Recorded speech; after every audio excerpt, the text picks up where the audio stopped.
جب اختلاف برا ہے اور نہیں کرنا چاہیے، تو پھر جو لوگ علم رکھتے ہیں یہ بات سب سے زیادہ ان کو معلوم ہونا چاہیے، اور جتنے بڑے عالم ہیں ان کو اس سے زیادہ سمجھنا چاہیے کہ اختلاف بری بات ہے، اختلاف نہیں کرنا چاہیے۔ لیکن جب ہم علماء کو دیکھتے ہیں اور ان علماء کو جو گمراہ بھی نہیں ہیں، جو ہدایت یافتہ خیر والے اہل حق علماء ہیں، جیسے 4 امام یا ان کے علاوہ دوسرے بڑے علماء، اگر ان کے فتاویٰ کو، ان کی تحقیقات کو، ان کی کتابوں کو، ان کے اقوال کو اگر ہم دیکھتے ہیں تو طہارت سے لے کے جنازے تک کئی مسائل ایسے دکھائی دیتے ہیں جن میں ہم کو اختلاف دکھائی دیتا ہے۔ وضو کے لیے نیت لازم، یہیں سے شروع ہو جاتا ہے، وضو کے لیے نیت لازم ہے یا نہیں؟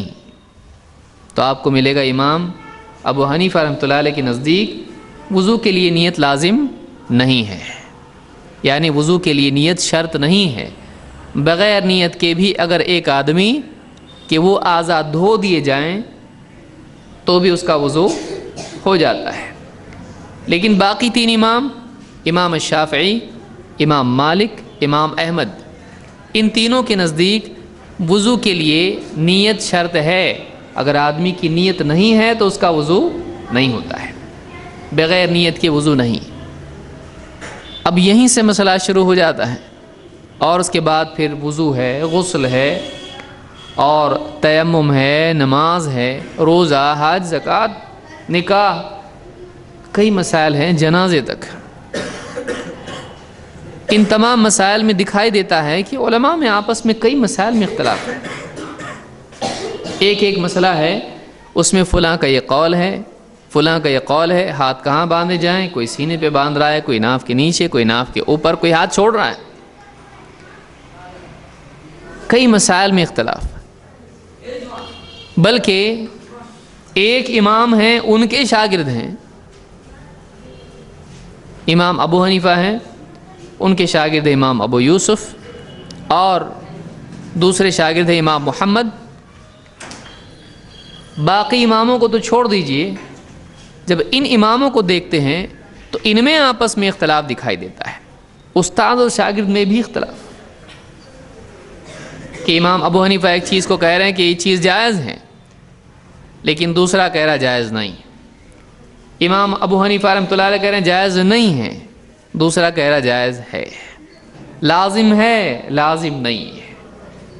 کئی مسائل میں علماء کے درمیان اختلاف دکھائی دیتا ہے۔ جو آدمی تحقیق کے میدان میں اترتا ہے اور براہ راست اہل علم کے اقوال دیکھتا ہے، اس کو ایک بہت بڑا اختلاف مسائل میں دکھائی دیتا ہے، اور ایسے وقت میں لازمی نتیجہ یہ ہے کہ اس کے ذہن میں ان علماء کے لیے بدگمانی پیدا ہوتی ہے، اور بعض اوقات بدگمانی بدزبانی تک لے جاتی ہے۔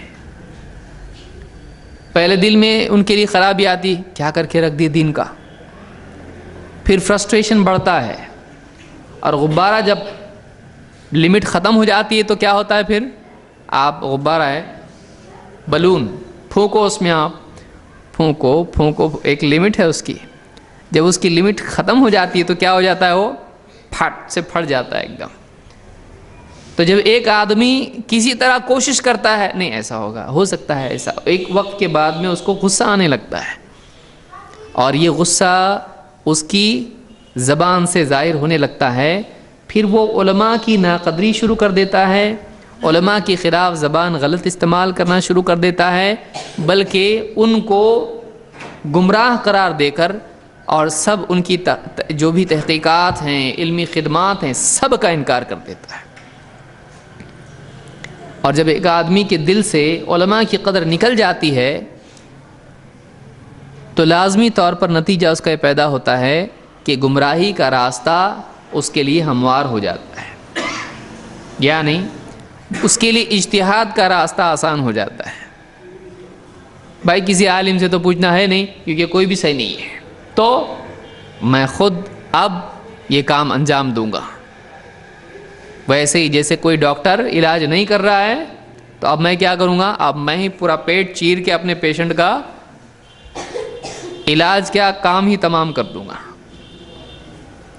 جو کام آدمی نہیں کر سکتا ہے وہ کام اپنے ہاتھ میں آدمی لے لیتا ہے، اس کو ضرورت محسوس نہیں ہوتی میں کیوں پڑھوں اتنی ساری کتابیں، انہوں نے آپس میں اتنا اختلاف کیا، مجھ کو کنفیوژن نہیں چاہیے، اب میں ہوں اور میرا قرآن ہے اور صحیح بخاری، بس میرے لیے اتنا کافی ہے۔ کیا ایسا آدمی صحیح جائے گا؟ نہیں، اس لیے کہ قرآن کے فہم کے لیے اس کے لیے دلائل اور اس کے اندر جو بھی تفصیلات ہیں ان کو دیکھنا ضروری ہے۔ حدیث کے سمجھنے کے لیے اصول حدیث اور فہم حدیث اور قواعد وغیرہ جو بھی اس کو معلوم ہونا چاہیے، ورنہ آدمی گمراہ ہو سکتا ہے۔ کیا ہم کو یہ کہا گیا ہے کہ صرف بخاری لو؟ نہیں، ہم کو قرآن میں کیا بتایا گیا ہے؟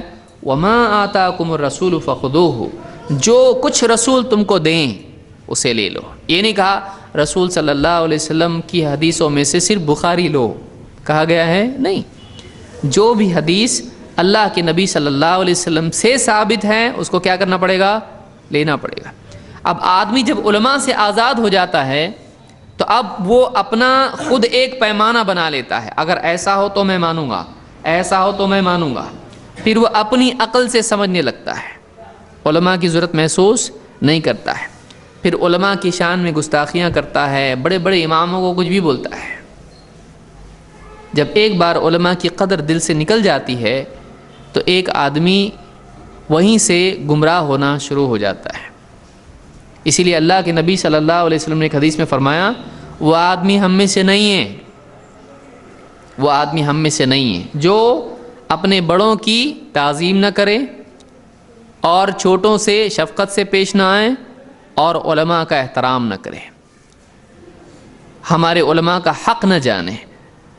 تو یہ جو چیز ہے، علماء کا حق نہیں جاننا، ان کا احترام نہیں کرنا، ان کی عزت نہیں کرنا، ان سے استفادہ نہیں کرنا، یہ آدمی کو کیا کرتا ہے؟ گمراہی کی طرف لے جاتا ہے۔ ایک حدیث میں جیسے بخاری کی حدیث ہے، اللہ کے نبی صلی اللہ علیہ وسلم نے فرمایا کہ اللہ تعالیٰ تم سے علم کو یوں ہی چھین نہیں لے گا کہ تمہارے بالکل دلوں سے چھین لے، ایسا نہیں چھین لے گا۔